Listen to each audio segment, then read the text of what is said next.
Good morning, students. The topic, the principle of management. The new topic is scientific techniques. Last topic में मैंने आपको बताया था principle of scientific management जो F.W.. Taylor के थे. अब एफ.डब्ल्यू. टेलर के ही जो साइंटिफिक टेक्निक्स हैं जो दी थी, यानी कि उसने 4 प्रिंसिपल एंड 5 टेक्निक्स दी थी. तो यहाँ मैं टेक्निक्स के बारे में एक्सप्लेनेशन दे रहा हूँ. तो first one is functional foremanship, second one standardisation and simplification of work, third one work study. Work study have 4 parts. First one is fatigue study, method study, time study and motion study. And the fourth technique is differential piece weight system, and the fifth and last mental revolution. तो there are 5 techniques given by F.W. Taylor. अब देखिए, the first one is functional foremanship. Functional formation specialised person, यानी कि functional formation में कि एक special person जो है जिसके अंदर ज़्यादा स्पेशलिटी है उसी को अपॉइंट किया जाता है, जिसमें आपके यानी कि रूट क्लर्क होते हैं, गैंग बॉस है, स्पीड बॉस है, रिपेयर बॉस है, इंस्पेक्टर है, यानी कि स्पेशलाइज्ड पर्सन ही इसमें वर्क करते हैं. उनको यानी कि अपने वर्क को इस तरह से डिवाइड कर लिया जाता है, पार्ट में बांट लिया जाता है, जिससे कि फंक्शनल बढ़िया हो सके. Next is standardisation. Standardisation simplification of work, यानी कि इसमें uniformity, quality, selection of tools etcetera. यानी कि स्टैंडर्ड, जब हम कोई भी प्रोडक्ट बनाते हैं तो हम ये चाहते हैं कि अच्छा प्रोडक्ट बने और कम से कम कीमत आ जाए, ये तो सोचते हैं ना. तो जब हम स्टैंडर्ड प्राइस रखते हैं, स्टैंडर्ड गुड्स रखते हैं, तो उसमें हमें क्या, एक तो यूनिफॉर्मिटी होनी चाहिए कि एक यूनिटी होनी चाहिए सबके अंदर, क्वालिटी वाला प्रोडक्ट होना चाहिए, हर गुड्स के अंदर क्वालिटी आनी चाहिए, और उसके लिए हमें टूल्स का सिलेक्शन करें, यानी कि मशीन्स हमारे पास अच्छी क्वालिटी की हो. क्योंकि जैसी मशीन आप ऑटोमेटिक मशीन लेते हैं तो वो प्रोडक्शन भी ज़्यादा देगी और वर्क भी स्टैंडर्ड करेगी, यानी कि फिनिशिंग के साथ करेगी. कुछ वर्क जब हम हैंडमेड करते हैं तो उसमें और मशीन के वर्क में डिफरेंट आता है, तो वहाँ आपका स्टैंडर्ड जो होता है वो स्टैंडर्ड नहीं बन पाता, छोटा बड़ा साइज बन जाता है. लेकिन जो हमारा स्टैंडर्ड साइज है वो आपसे कब आएगा, जब आप यूनिफॉर्मिटी दे, क्वालिटी दे और selection of machine, tools etcetera का ही करें, तब आपका ये वर्क फॉर्मेटिव में आएगा. Third one is work study. देखिए, work study is the most important point, it is most important technique. First one is fatigue study. Fatigue study में आता है कि जब एक वर्कर आपका 8 आवर्स या 10 आवर्स वर्क करता है, तो अगर वो कंटिन्यूटी किसी वर्क को करेगा तो वो थक जाएगा, और जब थक जाएगा तो उसको काम करने की एनर्जी उसकी जो है वो वेस्ट हो जाएगी, बेकार हो जाएगी.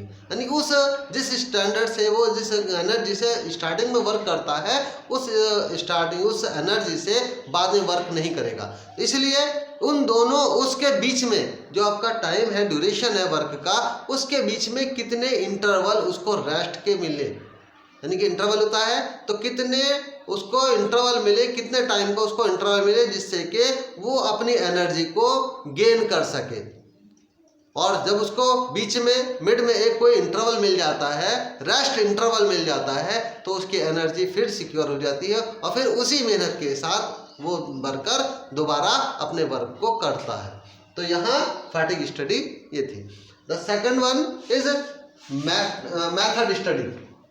मेथड स्टडी कि जब हम काम करते हैं तो सबके टेक्निक अलग अलग होते हैं, सबके तरीके अलग अलग होते हैं, लेकिन जो स्टैंडर्ड वर्क है उस वर्क को करने के लिए जो best way of doing job, उसको अच्छे से करने का जो तरीका है, that is the method study with effectively and efficiently. यानी कि जो ऐसा मेथड आपका जिसमें आपकी कीमत भी कम हो और आपका टाइम भी कम लगे, ऐसा प्रोडक्ट बनाना, और उस प्रोडक्ट को बनाने के लिए कोई ऐसी टेक्निक यूज करना, ऐसा मेथड यूज करना, that is the method study.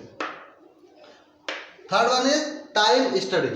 Time study कि इसमें क्या होता है कि required standard time, required time, standard time, यानी कि इसमें ये होता है कि जब हम किसी वर्क करने के लिए एक टाइम देते हैं कि इतना टाइम उसको मिलना चाहिए, तो एक रिक्वायर्ड स्टैंडर्ड टाइम हो और सेट किया जाए उसका टारगेट कि इतना उसका टाइम जो है आपका जो रेट है वो टारगेट जो है वो इतना सेट कर दिया जाए, तो आपका यहाँ टाइम स्टडी में आ जाता है। Fourth is motion study. Motion की मूवमेंट, कि कितनी बार एक वर्कर एक किसी काम को करने में अपना टाइम वेस्ट करता है। सपोज कीजिए कि एक जो फॉरमैन है एक मशीन को चला रहा है, उसको चलाने के लिए उसे कुछ टूल्स की ज़रूरत है। अब टूल्स उसने काफ़ी दूर पर रखे हुए हैं उस मशीन से, तो जब उस मशीन के पास हमें टूल्स की ज़्यादा ज़रूरत है, बार बार ज़रूरत होती है, तो हम बार बार उन टूल्स के पास जाएंगे, उस टूल्स को लेकर के आएंगे, फिर वर्क करेंगे। तो क्या हुआ, हमारा बार बार आना जाना मूवमेंट हुआ, ठीक है। उससे क्या हुआ, हमारा टाइम वेस्ट हुआ। तो हम उस वेस्टिंग टाइम को करते हुए हम उन टूल्स को अपने नियर रख लेंगे, अपने पास रख लेंगे, जिससे कि उस वर्क को, उस टाइम को हम यूज कर सकें। तो that is the motion study. Now differential piece wage system. Differential piece wage system ये क्या होता है आपका, ये आपकी टेक्निक जो है इसमें ये है कि जैसी जिसकी एबिलिटी है उसी के अकॉर्डिंग उसको पीस वेज देनी चाहिए, उसको वेजेस देनी चाहिए, उसको जो है उसकी मेहनत का जो है उसी के हिसाब से मिलना चाहिए। सपोज कीजिए कि जब हम किसी प्रोडक्ट को बनाते हैं तो उसका जो मान लीजिए सपोज कीजिए 8 घंटे में हमें 10 यूनिट्स बनानी है किसी भी चीज़ की, और उस 10 यूनिट का जो पैसे रुपीज़ है वो 50 रुपीज़ पर यूनिट के हिसाब से है, ठीक है। अब अलग अलग डिफरेंट टाइप के आपके वर्कर होते हैं, कुछ फास्ट होते हैं, कुछ थोड़े स्लो होते हैं। तो जो फास्ट है उसने क्या काम किया, 8 आवर्स में जो उसका टाइम जो स्टैंडर्ड था यानी कि 10 यूनिट्स बनानी जो थी, वो 10 यूनिट के प्लेस पर उसने कितनी 10 यूनिट बनाई, तो उसको 50 रुपीज़ के हिसाब से ही अमाउंट मिल जाएगा।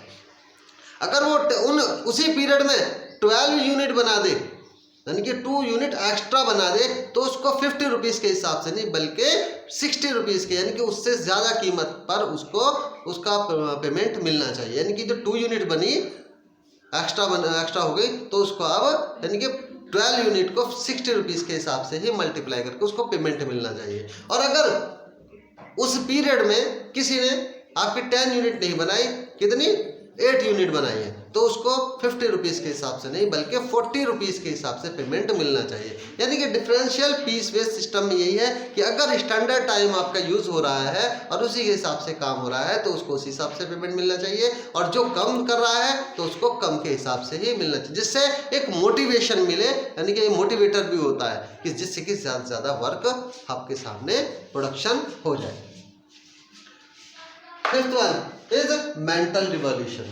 मेंटल रिवॉल्यूशन यानी कि हमारा जो माइंड है उसमें कुछ चेंजेस होते रहते हैं, एटीट्यूड होते हैं हमारे अंदर कि मैं सोचता हूँ मैं बड़ा हूँ करके इस तरीके से। तो क्या हुआ, हमें सबसे पहले जो मैनेजमेंट और एम्प्लॉय है उनको दोनों को अपने जो माइंड है अपना एटीट्यूड है दोनों को चेंज करना होगा। तो चेंज एटीट्यूड ऑफ बोथ यानी कि मैनेजमेंट का भी और एम्प्लॉय को भी दोनों को अपना एटीट्यूड चेंज करना होगा। क्यों, क्योंकि जो टारगेट है वो दोनों का सेम होना चाहिए, ऑब्जेक्टिव जो है वो सेम होना चाहिए, और जब हमारा सेम होगा तभी हमारा जो एटीट्यूड है वो चेंज होगा। कॉपरेशन होना चाहिए मैनेजमेंट का भी और वर्कर का भी, कि जहाँ मैनेजमेंट की ज़रूरत है मैनेजमेंट वर्क करे, और जहाँ वर्कर की ज़रूरत है वहाँ वर्क करे, कॉपरेशन करे। और मैनेजमेंट को भी धीरे धीरे कहीं कहीं अपना इन्वॉल्वमेंट रखना चाहिए, जिससे कि वो काम इजीली हो सके, कॉपरेशन मिल सके वर्कर को भी। तो ये थे आपकी FW टेलर की scientific techniques. Okay, thanks and have a nice day.